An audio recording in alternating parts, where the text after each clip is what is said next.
Hello बच्चों, और क्या हाल चाल। तो अब हम लोग जो है ये टॉपिक हम देख रहे हैं क्लास 11 में। चैप्टर है some basic concept of organic chemistry. कार्बनिक रसायन की मूलभूत सिद्धांत। टॉपिक क्लास 11 में है, लेकिन इसकी इंपॉर्टेंस हर जगह है और बहुत ज्यादा है। इसकी इंपॉर्टेंस इतनी ज्यादा है कि मतलब इसकी समझ के बिना फिर केमिस्ट्री आपको समझने में तकलीफ होगी। इसीलिए आप थोड़ा सा ये फोकस करेंगे कि इस टॉपिकों को थोड़ा जरूर देखेंगे और किसी प्रकार से समझने की कोशिश करेंगे, नोट्स बनाएंगे। ये टॉपिक इसीलिए जनरल ऑर्गेनिक केमिस्ट्री का हिस्सा है।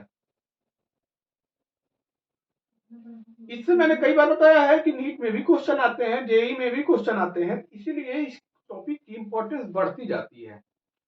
और तीसरी बात यह है कि केमिस्ट्री की इंपॉर्टेंस इससे बहुत ज्यादा बढ़ती है। केमिस्ट्री की इंपॉर्टेंस बढ़ने का मतलब क्या था?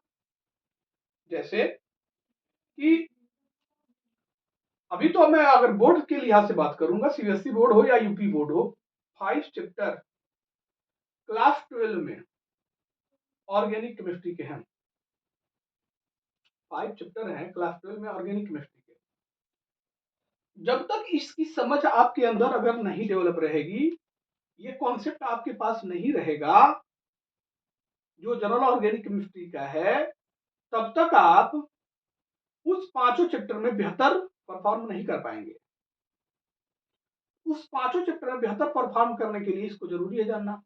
दूसरी बात, अगर आप नीट और जेई को समझते हैं और आपके टारगेट में कभी आता है दिमाग में, तो बिल्कुल इस टॉपिक को बिना देखे नहीं जाना है। आना ही आना क्वेश्चन, ज्यादा क्वेश्चन आता है। तो उसी में हम फिर चलते हैं चर्चा करने की। क्या तो कहेंगे हम ऐसे ही, ये GOC लेक्चर 4 है। लेक्चर 4 में हम देखेंगे क्या? लेक्चर 4 में हम लोग देखेंगे electron displacement effect. Electron displacement effect, जैसे हमारे पास AB है और CD है। एक कंपाउंड हमारे पास AB है और एक कंपाउंड हमारे पास C और D है। जब ये दोनों एक दूसरे से मिले तो एक कंपाउंड हमें जनरेट हुआ ABCD। C यहां जुड़ गया और D यहां जुड़ गया। ये पार्ट आपका किसका था? अभिकारक का। ये पार्ट आपका किसका था? उत्पाद का। अभिकारक वाले पार्ट में ये दोनों मिलकर ये बनाए। यहां बना तो क्या कह सकते थे आप? यहां बना तो आप कहे हैं उत्पाद निर्माण, मतलब प्रोडक्ट फॉर्मेशन में, उत्पाद निर्माण में जो प्रोडक्ट बना उसमें दो घटनाएं देखने को मिले होंगी आपको, बंध टूटना, बॉन्ड क्लीवेज, और बॉन्ड फॉर्मेशन, बंध बनना। क्या हुआ? ये बॉन्ड टूटा, C और D का बॉन्ड टूटा। जब बॉन्ड टूटा तो C यहां आ गया, D यहां आ गया। बॉन्ड बना क्या? A और B से नया बॉन्ड बन गया। तो दो घटनाएं देखने को मिलती हैं, बॉन्ड टूटना और बंध बनना। ये जो दो घटनाएं देखने को मिल रही हैं, बॉन्ड टूटना और बॉन्ड बनना, यहां होता क्या होगा? यहां होता होगा इलेक्ट्रॉन डिस्प्लेसमेंट। क्या होता है पहले यहां लिख ले, इलेक्ट्रॉन। मतलब क्या होता होगा? इलेक्ट्रॉन का एक जगह से दूसरी जगह का जाना चलता होगा। जब इलेक्ट्रॉन एक पोजीशन से दूसरी पोजीशन में जाएगा तो बॉन्ड टूटेगा, बॉन्ड बनेगा। मतलब ये बंध टूटने और बंध बनने में इलेक्ट्रॉन की यहाँ इंपॉर्टेंस है। इलेक्ट्रॉन यहाँ से वहां एक स्थान से दूसरे स्थान तक जा रहा होगा, तो इलेक्ट्रॉन जो एक स्थान से दूसरे स्थान तक अगर जा रहा है तो वो जाता कैसे है, वो जाता कैसे है? तो हमेशा हमेशा इलेक्ट्रॉन हाई इलेक्ट्रॉन डेंसिटी, उच्च इलेक्ट्रॉन घनत्व से निम्न लो इलेक्ट्रॉन डेंसिटी की तरफ जाता है। इलेक्ट्रॉन क्या करता है, हाई इलेक्ट्रॉन डेंसिटी से लो इलेक्ट्रॉन डेंसिटी की तरफ जाता है। हाई इलेक्ट्रॉन डेंसिटी से लो इलेक्ट्रॉन डेंसिटी की तरफ जाता है। बात को मेरी समझेंगे आप? इलेक्ट्रॉन एक स्थान से, मतलब बंध टूटने और बंध बनने में किसकी रोल है? इलेक्ट्रॉन एक स्थान से दूसरे स्थान तक जा रहा है, इसे क्या बोल रहे हो आप? Electron displacement. और इलेक्ट्रॉन डिस्प्लेसमेंट होता कहां है? जहां हाई इलेक्ट्रॉन डेंसिटी है तो वो कहां जाएगा? लो इलेक्ट्रॉन डेंसिटी की तरफ जाएगा। बात मुझे समझ में आ गई? तो अब यहां पे आते हैं, हम लोग पढ़ेंगे अब इलेक्ट्रॉन इलेक्ट्रॉन डिस्प्लेसमेंट इफेक्ट। मतलब इलेक्ट्रॉन का जो स्थानांतरण होता है वो कैसे होता है? तो इलेक्ट्रॉन का डिस्प्लेसमेंट होता जब है तो इसका क्या प्रभाव है, कैसे कैसे हमको देखने को मिलेगा? तो electron displacement effect two type का होगा। कितने टाइप का होगा? टू टाइप का होगा। एक इफेक्ट का नाम है परमानेंट और एक इफेक्ट का नाम है टेम्पोरेरी। एक इफेक्ट का नाम है परमानेंट, क्या इफेक्ट का नाम है? परमानेंट। और एक इफेक्ट का नाम है टेम्पोरेरी। एक इफेक्ट हमारा परमानेंट है और एक इफेक्ट हमारा कैसा है? टेम्पोरेरी इफेक्ट है। परमानेंट इफेक्ट जो होता है वो कितने टाइप का होता है, यहां देखेंगे हम। परमानेंट इफेक्ट कितने टाइप का होता है? तो परमानेंट इफेक्ट एक है इंडक्टिव इफेक्ट, मतलब इसे बोलते हैं हम प्रेरणिक प्रभाव। रिप्रेजेंट करते हैं आई से, आई प्रभाव बोलते हैं।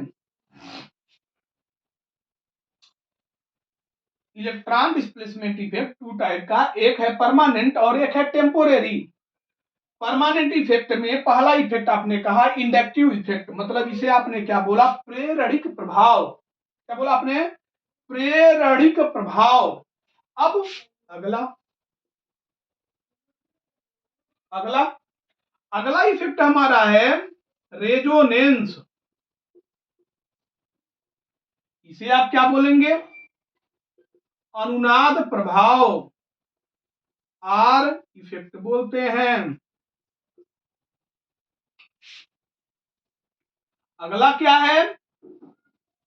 Mesomeric effect. Mesomeric effect, mesomeric प्रभाव, इसे क्या बोलते हैं? यम प्रभाव, यम इफेक्ट बोलते हैं। एक और है इसमें हाइपर कंजुगेशन, इसे बोलते हैं अति संयुग्मन, मतलब एच इफेक्ट। हम क्या देख रहे हैं यहाँ पे? हम ये देख रहे हैं परमानेंट इफेक्ट।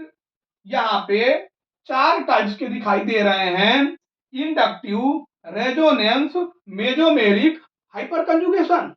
मतलब इस प्रभाव के द्वारा ये परमानेंट होगा, ये परमानेंट है, ये भी परमानेंट है, ये भी परमानेंट। इस प्रभाव के द्वारा इलेक्ट्रॉन का डिस्प्लेसमेंट होता होगा। तो हम लोग अब चारों यहाँ पे एक एक टॉपिक अलग अलग हमको पढ़ना पड़ेगा। टेम्पोरेरी इफेक्ट में कौन आता है? तो टेम्पोरेरी इफेक्ट में इलेक्ट्रोमेरिक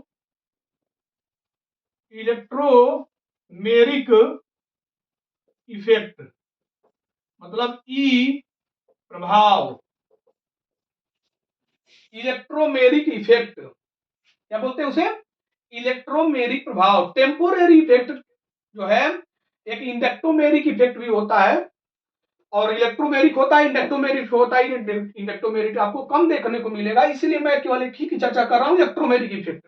अब एक देखो क्या बात है यहाँ पे, इलेक्ट्रोमेरिक इफेक्ट टेम्पोरेरी में इसको देखना है हमको एक, और ये चार टॉपिक देखना है। इस चार टॉपिकों को अलग अलग पढ़ना है कि ये किसी भी कंपाउंड में ये प्रभाव कैसे हमको समझ में आएगा कि कौन सा प्रभाव काम कर रहा है। इलेक्ट्रॉन जो एक पोजीशन से दूसरी पोजीशन में जा रहा है, ये प्रभाव काम कर रहा है कि ये कर रहा है, ये कर रहा है, ये कर रहा है कि ये कर रहा है। ये बात हमको कैसे समझ में आएगी? हमको सबको टॉपिक को अलग अलग देखना पड़ेगा।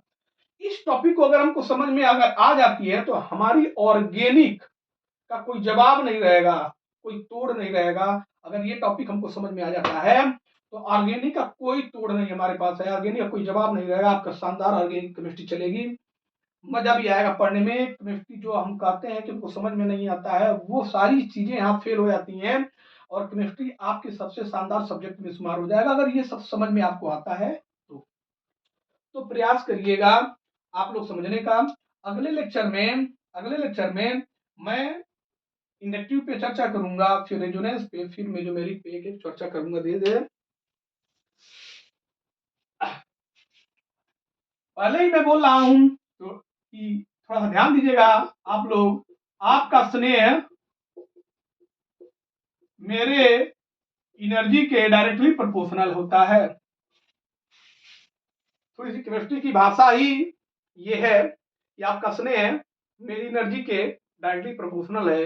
तो आप अपना प्यार बनाते रहिएगा, आप अपना प्यार दीजिएगा, और जितना आपसे प्यार मिलेगा उतनी हमारी एनर्जी बढ़ेगी और प्रयास मेरा रहेगा आपको बेहतर से बेहतर देने का प्रयास करूं, बेहतर से बेहतर देने का प्रयास करूं।